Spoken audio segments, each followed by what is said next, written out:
Anisha, sit down. Come close, sit down, and hear.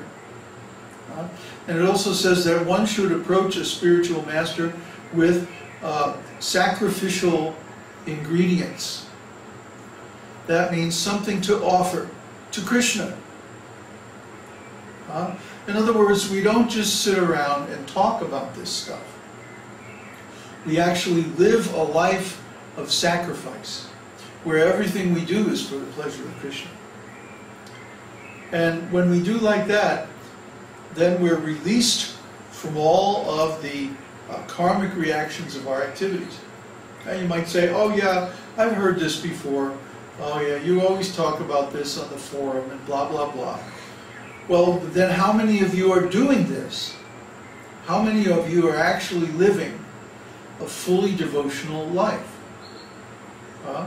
My guess would be there's not too many. From the questions that I see on the forum and like that, it seems there's not too many people who really understand this philosophy and are really living according to it and following all the principles and chanting and reading the scriptures and so on. Otherwise they wouldn't ask such dumb questions. So a while ago, Peter, you were talking about coming down to Mexico, and now we don't hear anything about that anymore. So what's going on? That's my question to you.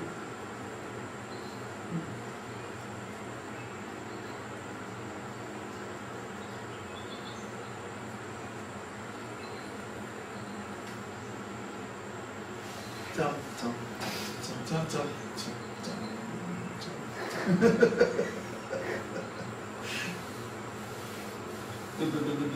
But I study 14 hours a day, says poor Laura. 14 hours a day? 14 hours a day. Wow, that's great. Well, Laura is one of the few people that I don't have any problems with. Laura's always asking very nice questions and asking them in the proper way with a good attitude, so I don't have any problems. But when people say, when someone says to their spiritual master, I'm going to do this service, and then they don't do it, that's an offense. See? If you make a promise to your spiritual master and then you don't actually do what you said you were going to do, that's an offense. And because of that, that means you fall down from devotional life. So one has to be very cautious, very careful about not to offend the spiritual master or the pure devotee. You know, that's why, Peter, you really need to get your act together and be clear about what you're going to do. And either do it or don't do it, but be clear about it, and don't say I'm going to do this and then do something else. Because that's an offense. The first quality of a real devotee is truthfulness. Truthfulness means when I say I'm going to do something, I do it. And if I say, if I'm really honest and someone asks me to do something and I can't do it, I'll have to explain, oh, actually, I can't do that. It's beyond me. I'm not qualified. I'm not capable. Right? So, honesty, truthfulness, sincerity, integrity, these are very important qualities of a devotee. And you see all the real devotees, all the really advanced devotees, they all have this quality, that whatever they say, they do it, even if it causes them a lot of inconvenience. Because why? It's called Vak Siddhi. Vak means speech, and Siddhi means perfection. So the perfection of speech is that when you say you're going to do something, you do it. The Paṇḍavas were really into this. And they went so far as even if someone said something accidentally, they would all adjust the situation so that those words would come out to be true. For example, one time when the Paṇḍavas were in exile, they were disguised as Brahmanas. And they heard that they were in the Koshala, area, city of Kṛṣṇa. And they heard, oh, the daughter of the king of Kṛṣṇa is having a Swayamvara ceremony. Swayamvara is popular among the Kshatriyas. It means that the Kshatriya princesses would choose their own husband. Instead of the family choosing for them, they would choose themselves. This is Kshatriya move. So Arjuna and his brothers said, come on, let's go. So they went, disguised as brahmanas. And their disguise was so good that nobody could recognize them. Nobody knew who they were.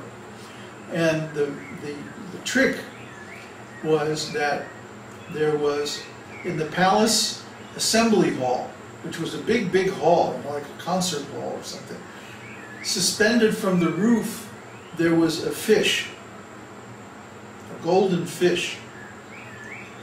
And underneath the fish, there was a wheel with many spokes, constantly turning. So the contest was, you had to shoot an arrow through the spokes of the wheel and hit the eye of the fish exactly. Otherwise, you know, forget it. You couldn't even like make a bid. You're out. So many great warriors, great kings, great bowmen were there, and they all tried to hit the fish, but I mean, most of them couldn't even string the bow. It was this really heavy bow, a really strong bow, and most of them couldn't even string the bow. They couldn't even like, it would just fly out of their hands, and they would be knocked on the floor, and like, next. So finally Arjuna said, I'm going to try. So Arjuna went up, and he took the bow, strung it, and oh, there was one more little wrinkle. Yes. You had to aim, you couldn't aim directly at the fish. You had to aim in the reflection of a pool of water that had ripples in it. I guess they had some water dropping in, dripping in or something like that, and it had ripples. So it was really tricky. So Arjuna pulls up the bow, and he looks in the water, and he goes, Narayan! Shoots the bow, and it goes right in the fish's eye.